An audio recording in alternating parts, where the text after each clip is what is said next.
Bagong taon, bagong simula, bagong pangarap. I just want to greet everybody a Happy New Year.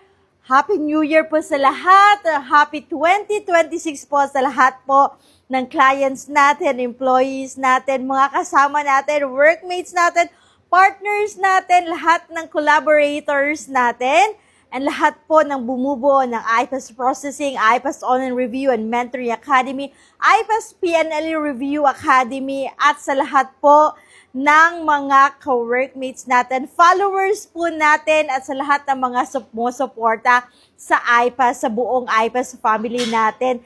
Thank you so much for your continued trust and confidence in us. In the year 2025, marami po tayong na-achieve.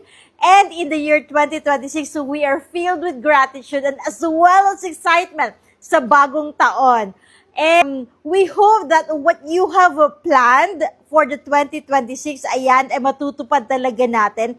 Kung nagsimula na kayo, push natin yan at continue natin para matupad natin yung mga goals natin. At if kung hindi pa kayo nagsimula, you already have a brand new year to start planning ahead for your career goals na matagal nyo nang pinangarap. Kaya kailangan simulan na natin kung ano man yung international goals natin para sa mga career plans natin. So let's work it out and hopefully you are going to choose IPAS Processing as your partner for your international goals.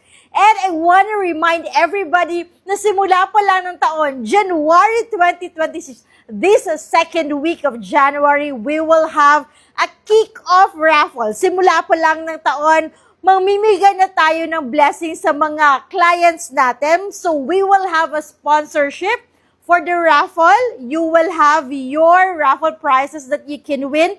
Please check out the post that I have posted doon sa collaboration natin with Nurse Nemo, wherein you can win our prizes for the kickoff raffle, which includes scholarship programs for the NCLEX review, discounted, huge amount of discounts for your NCLEX review, and as well as scholarship programs for the PNLE.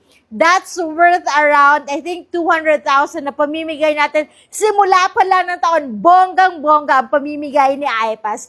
Kaya, please follow the links, follow the mechanics that we have posted so that you can join and be able to receive the blessing this January of second week. Kaya Happy New Year sa lahat and maraming salamat po.